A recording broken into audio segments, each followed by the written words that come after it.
How to delete Facebook conversation from both sides.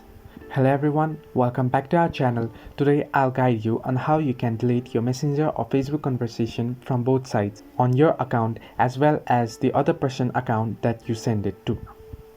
First thing, open the Messenger, or you can do it on your browser too.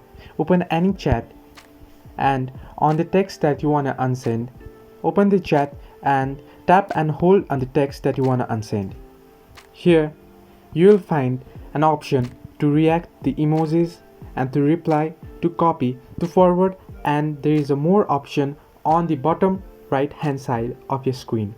Click on it and here you'll find the option to either bump or remove the message. Since you want to remove the message, click on remove. Now if you click on send, it will be deleted from the both sides of the chat.